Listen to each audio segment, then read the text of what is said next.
सुधार अब नहीं, अब वो गलती दोबारा नहीं होनी। इसलिए पति पत्नी का रिश्ता बड़ा नाजुक होता है, यदि टूट जाए तो संत कह गए हैं, रही मन धागा प्रेम का मत तोड़ो चटिकाए, टूटे से फिर ना जुड़े, जुड़े तो गांठ पड़ जाए। पत्नी को समझदार होना चाहिए, पति को समझदार होना चाहिए। दोनों के प्रेम से रिश्ता चलता है गृहस्थी का। कभी कभी ना रिश्तों को समझने में देर हो जाती है। आजकल के जितने बच्चे शादी कर रहे हैं, साल 2 साल ठीक रहता है, तलाक हो जाता है। अरे हमने तो ये भी देखा है कि लड़का लड़की ने अपना लव मैरिज कर लिया, मन पसंद शादी करी, फिर भी तलाक हो जाते हैं, है ना। कारण क्या है? कारण मात्र इतना है कि दोनों एक दूसरे को समझ नहीं पाते। समझदारी की कमी होने से जरा, रतलाम के एक सज्जन एक महात्मा जी के पास गए। महात्मा जी, पापा कह रहे हैं शादी कर लो, आप बताओ हम शादी करें कि ना करें। महात्मा जी बोले अपनी पत्नी से, सुनती हो, जरा दीपक ले आओ, हम पढ़ेंगे। दिन का 12 बजे आंगन में बैठे, सर पे धूप, और बाबा जी कह रहे हैं कि हमें पढ़ने के लिए दीपक लाओ। पत्नी भी गजब, लालटेन जला के ले आई। वो आदमी फिर बोला, गुरुजी हम शादी करें कि ना करें। पति ने फिर आवाज लगाई, बाबा जी ने, सुनती हो, जरा दूध ले आओ, गरम गरम 2 गिलास, शक्कर ज्यादा डालना। शक्कर की जगह बेचारी पत्नी नमक डाल के ले आई, बढ़िया 2-2 चम्मच दूध में। महात्मा जी ने कहा साहब पियो। लड़के ने जैसे ही दूध पिया, खारा थूक दिया। महात्मा बोले क्या हुआ? बोले खारा, लाओ। महात्मा ने लिया गिलास, पूरा पी लिया। अब उस आदमी को लगा, लड़के को लगा, दोनों बुढ़ा बुढ़ी पागल है। दिन के 12 बजे लालटेन और शक्कर की जगह नमक, और ये पी भी लिया। वो सज्जन जाने लगे। महात्मा बोले कहाँ जा रहे हो? आए थे पूछने शादी कर लें कि ना करें, पर आपसे तो कोई जवाब मिला नहीं, क्योंकि आप तो पागल हो। महात्मा मुस्कुराए और कहे, बेटा हम पागल नहीं हैं, तेरे प्रश्न का हम उत्तर दे रहे थे। ये कैसा उत्तर है? आपने कहा कि हम शादी कर लें कि ना करें, तो सुन, मेरी पत्नी से मैंने कहा दीपक लाओ, वो चाहती तो कह देती अंधे हो गए हो, दिन के 12 बजे दिखता नहीं है। उसने कोई सवाल जवाब नहीं किया, उसे लगा जरूरत होगी, लाके रख दिया। दोबारा उसने गलती करी, शक्कर की जगह नमक डाला। तो चाहता तो मैं भी कह सकता था अंधी हो गई है, दिखाई नहीं पड़ता, नमक क्या शक्कर क्या। बेटा जब हम उसकी गलती को माफ कर सकते हैं, तो वो भी हमारी गलती माफ कर सकती है। जब हम एक दूसरों के दोष को नजरअंदाज करने की क्षमता ले आए अपने अंदर, तो शादी कर लेना चाहिए। जब हमारे अंदर सहनशीलता आ जाए, हम सामने वाले को क्षमा कर दें, तब शादी करना चाहिए। क्योंकि अक्सर शादियों में ऐसा होता है, पत्नी अपने हिसाब से चलाती है पति को, आप हमारी बिल्कुल नहीं मानते, हमको ये सीरियल पसंद है और आप तो दूसरा लगा लेते हो, न्यूज लगा के बैठ जाते हो। कभी कभी पत्नी इस तरफ जाती है और पति इस तरफ जाता है। समझदारी ऐसी नहीं है कि दोनों अलग अलग जाएं। समझदार पति है तो जैसा पत्नी जा रही है उसके पीछे अपने आप को कर ले। समझदार पत्नी है तो पति पीछे पीछे, जैसा पति जा रहा है अपने आप को पत्नी कर ले। यदि आपने एक दूसरे को समझा नहीं और रिश्तों को बचाया नहीं, तो रिश्ते बचेंगे ही नहीं, टूट जाएंगे।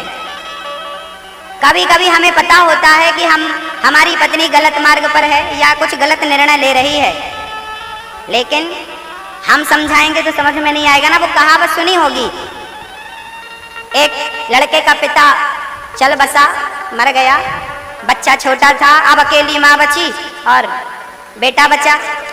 तो उनके घर में ना एक हीरा था। तो एक दिन माँ ने कहा, बेटा खाने के लाले पड़े हैं, बड़ी समस्या है, एक काम कर, तेरे चाचा के पास जा और ये हीरा जाके बेच दे। भाई हीरा है, घर का हीरा घर में रहे। माँ ने बेटे को कहा, बेटा 11 साल का था, बेटा गया, चाचा चाचा ये हीरा बेचने को कहा है माँ ने, बताओ उसका क्या मूल्य लगाओगे। चाचा ने देखा, बेटा हीरा बड़ा कीमती है, अभी बेचेगा तो मार्केट डाउन चल रहा है, सही कीमत नहीं मिलेगी, एक काम कर अगले साल बेचना, अभी तेरे को पैसे चाहिए, ले 5,000 मेरी तरफ से रख और घर का खर्चा चला। चाचा ने उस लड़के को अपने घर में काम में रख लिया और धीरे धीरे वो जौहरी बन गया। और जब जौहरी बना तब उसने अपने घर का हीरा देखा और देखा तो वो हीरा नकली था, 5 रुपए का भी कोई नहीं खरीदता। लड़का बड़ा होके चाचा के पास गया, चाचा मैं आपके पास हीरा लाया था, तब तो आपने कहा था बड़ा कीमती है और ये तो नकली है। चाचा ने कहा, बेटा तब मैं कह देता कि हीरा नकली है तो तू और तेरी माँ क्या सोचती कि हमारे दिन बिगड़े तो असली हीरा को भी नकली कह रहे हैं। और जब तू स्वयं समझ गया, इसलिए मैंने तुझे वक्त दिया ताकि तू स्वयं परख कर कि कितना असली है और कितना नकली है। रिश्तों को भी हमें परखने के लिए समय देना चाहिए कि कितना असली है और कितना नकली है। हा? हम समय नहीं देते, ना पत्नी समय देती है ना पति समय देता है। डिसीजन देते हैं हम लोग, डिसीजन। हम तुमसे बात नहीं करेंगे, हम तुम्हें देखेंगे नहीं, तलाक, जा। समझ होनी चाहिए। रिश्ता हम नहीं बनाते, रिश्ते सबके भगवान के घर से बने बनाए आते हैं, हमें तो केवल निभाना होता है, इसलिए निभाने की आदत होनी चाहिए। हाथ से समय निकल जाता है ना, लोग रोते हैं, एक एक मिनट के लिए रोते हैं। जिनकी पत्नियां मर गई हैं ना, मुझे पता है, अच्छे से खबर है, वो आज अपनी पत्नियों के लिए रो रहे हैं। जब तक जिंदा थी मारना डांटना, और आज मर गई, बड़ी अच्छी थी, बढ़िया। जब थी तब उसका सम्मान कहाँ था? 40 साल का आदमी जिसकी पत्नी मर जाती है ना, वो किसी काम का नहीं रहता। इसलिए पत्नी का सम्मान करो। नारी लक्ष्मी है, नारी भोग के लिए ही नहीं होती, बल्कि नारी माँ का रूप लेती है, बहन के रूप में है, पत्नी के रूप में है, अनेक रूप में खड़ी है। माता रानी के 4-8 भुजा देखा होगा, अभी नवरात्रि आएगी, गली गली माता रानी आपको देखने को मिलेगी। माता रानी के कितने हाथ होते हैं? 8 अष्टभुजा। किसी ने कहा माता रानी के 8 भुजा कैसे हो सकते, किसी नारी के 8 हाथ कैसे हो सकते हैं? अरे हो सकते हैं। एक नारी ही है जो एक समय में 4-4 काम कर लेती है, कभी बच्चे का टिफिन भी तैयार कर देती है, पति की सेवा भी कर लेती है, कभी ससुर ने आवाज लगाई तो ससुर की भी सुन लेती है, सास ने आवाज लगाई सास की भी सुन लेती है। एक समय में कितना काम कर सकती है नारी। वो नारी जब माँ होती है ना, माँ को कभी देखा आपने कितने काम करती है, कितने हाथ से काम करती है। 2 हाथों में ही 8 हाथ का पावर रखती है माँ, इसलिए उसे अष्टभुजाधारी कहते हैं।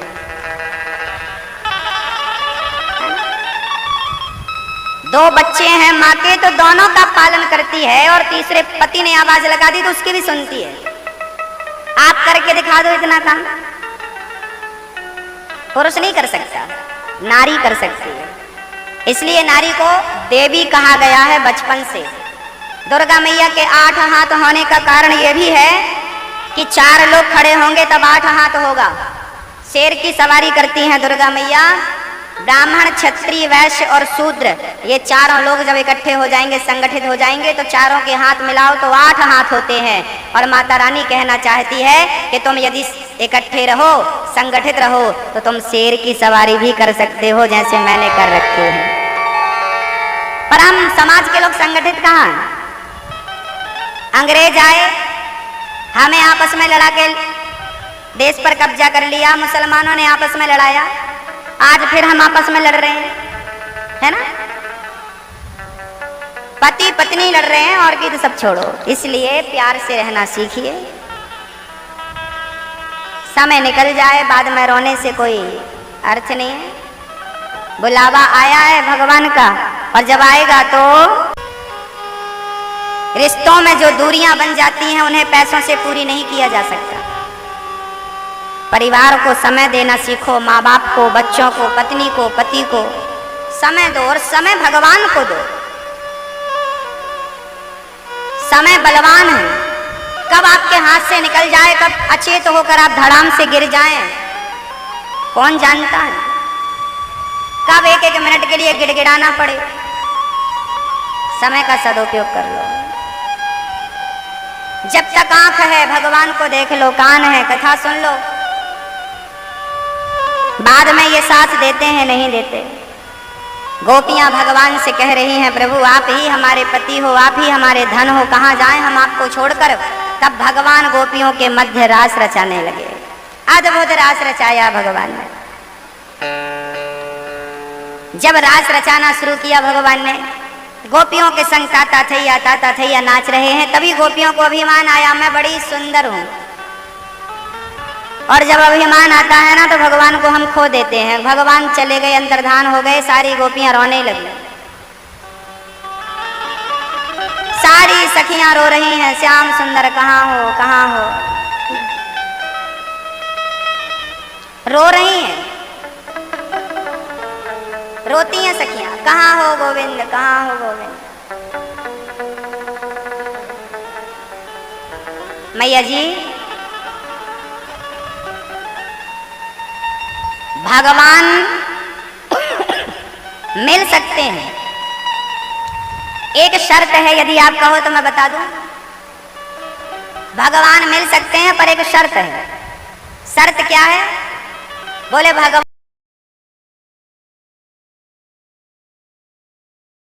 लाला अब कभी नहीं बांधूंगी, हमें छोड़कर मत जा, ये माँ रह नहीं पाएगी तेरे बिना।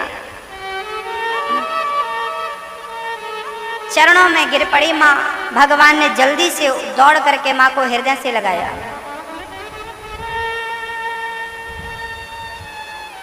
गोपियां भला कृष्ण के बिना कैसे रह पाएंगी? 11.5 वर्ष की उम्र है भगवान की, और तब भगवान मथुरा वृंदावन छोड़ के भगवान मथुरा की ओर जा रहे हैं। जैसे ही भगवान आगे बढ़े, कन्हैया क्या आपको हमारी याद नहीं आएगी?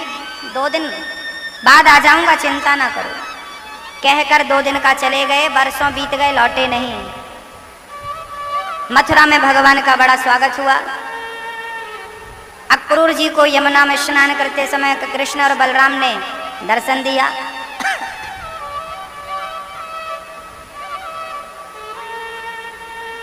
सखियों ने भगवान के दूध दही से कपड़े गीले कर दिए। धोबी कपड़ों का गट्ठा लेकर जा रहा था। भगवान ने कहा भैया हमें कपड़े दे दे। धोबी ने कहा क्या तुमने अपने बाप की राज में ऐसे कपड़े पहने? भगवान ने एक तमाचा जोर से जमाया, धोबी मर गया। कपड़े नाप के दर्जी ने सिले और बड़े प्रेम से भगवान ने वो कपड़े धारण किए। कुब्जा नाम की एक देवी रहती थी मथुरा में, वो कंस के लिए रोज चंदन घिसती थी।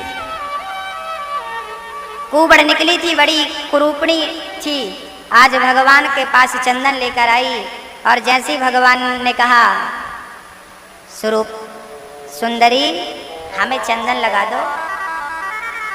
कुब्जा को पहली बार किसी ने सुंदर कहा। उसने चंदन निकाला और श्याम सुंदर के शरीर में लेप कर दिया।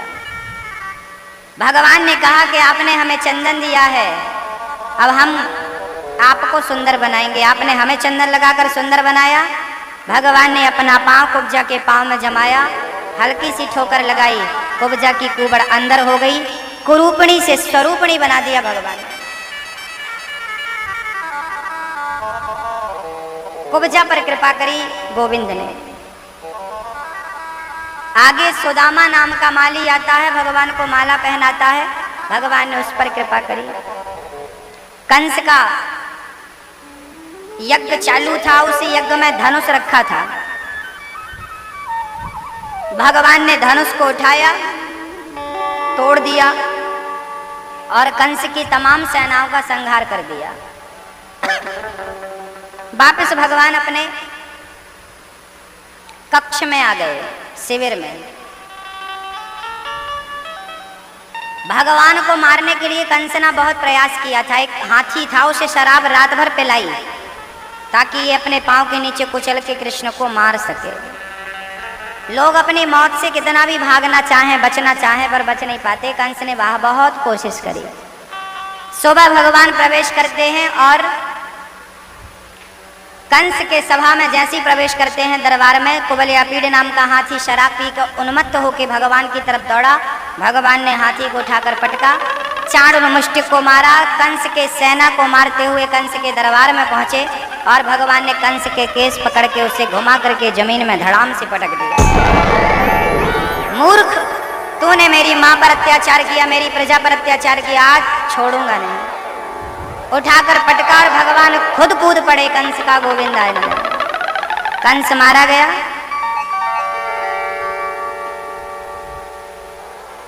कंस की पत्नियां रोने लगी अस्थि प्राप्ति। भगवान ने अपनी मां देवकी और पिता वसुदेव को जेल से मुक्त किया। पांव की बेड़ियां, हथकड़ियां खुलवाई, मां ने हृदय से लगाया। तब वसुदेव जी ने नंद बाबा से कहा कि ये जो कृष्ण है ये हमारा 8वां पुत्र है। नंद बाबा बड़े परेशान हो गए। अब यशोदा को क्या जवाब दूंगा, वो तो इंतजार कर रही होगी। रोते रोते चल पड़े श्री नंद बाबा जी। 2 दिन का कहकर गए थे, वर्षों बीत गए नहीं आए। किसी ने कहा भगवान ने ऐसा क्यों किया? भगवान यदि मथुरा से आते जाते बार बार मिलते तो कंस के ससुर जरासंध को संदेह हो जाता कि कृष्ण वृंदावन से जुड़ा है। फिर वो कृष्ण को नहीं मारता, वो गोपियों को और माँ यशोदा को कष्ट पहुंचाता। इसलिए भगवान ने कहा हम जाएंगे ही नहीं, हम अपने प्रेम को गुप्त रखेंगे, प्रकट नहीं करेंगे। प्राण भी नहीं है, शरीर है। सारी गोपियां ग्वाल बाल रो रहे, श्याम श्याम सुंदर। उद्धव जी ने किसी से पूछा भैया ये यशोदा का घर कहाँ है? किसी ने कहा ये सीधा चले जाओ। क्या पूछते हो उद्धव, यशोदा का घर? जब से कृष्ण छोड़कर गया है ना, माँ का घर बड़ा आसान हो गया है, कोई भी जा सकता है। ये जल की धारा देख रहे हो, जिस घर से आए वही घर यशोदा का है। तो ये घर से जल क्यों निकल रहा है? बोले जल नहीं, आंसू है। यशोदा रो रही है उस दिन से आज तक कृष्ण के प्रेम में। क्यों? कितना प्रेम होता है।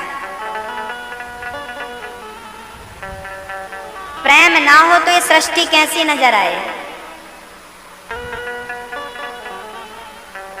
प्रेम ना हो वीरान हो जाए संसार। प्रेम है तो चमन है, सुंदर दिखती है, खुशबू है प्रेम की। उद्धव जी पहुंच गए। भाई घर पे कोई है? एक बूढ़ा आदमी बैठा था, एक बूढ़ी स्त्री एक कपड़े को ऐसे हाथ में लेती और कहती लाला सो जा, फिर उठाती अरे उठ, कितना सोएगा।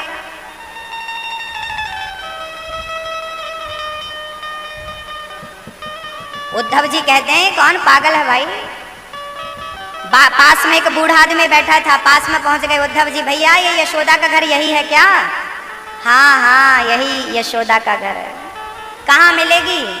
बोले ये खड़ी है, यही तो यशोदा है। अरे ये यशोदा, ये पागल। कपड़ा कहती है, कपड़े को सो जा कहती है, उठ जा। पागल, दिमाग खराब इसका। बोले हाँ जब से कृष्ण गया है तब से पागल हो गई है। आप कौन है? मैं उसे कृष्ण का पिता। नंद बाबा कहते हैं हमें। हाँ हाँ उद्धव जी चरणों में गिर पड़े। आप नंद बाबा ये हालत कैसी बना रखी है? अरे थोड़ा साफ सुथरा रहा करो।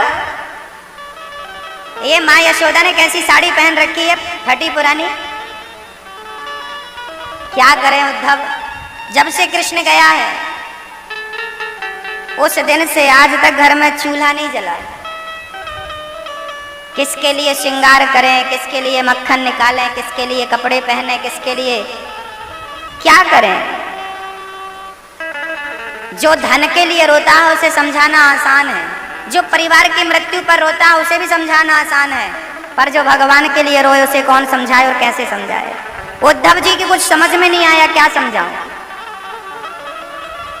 उद्धव जी बाहर आए, गोपियों को ज्ञान देने लगे। तब गोपियों ने कहा, ऐ उद्धव हमें ज्ञान की पोथी न सुनाना, हम प्रेम दीवानी हैं, वो प्रेम दीवाना। ऐ उद्धव हमें ज्ञान की पोथी न सुनाना,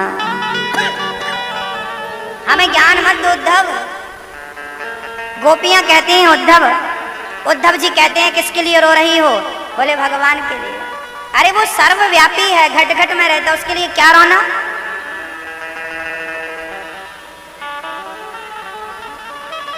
गोपियां कहती हैं उद्धव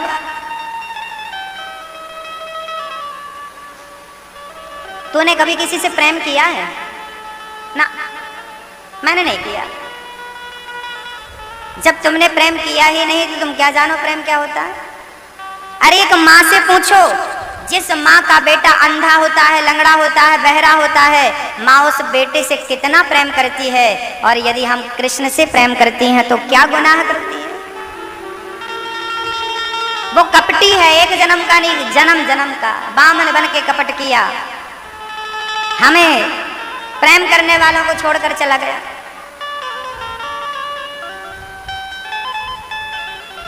गोपियां रो रही हैं और रोते रोते कह रहे हैं,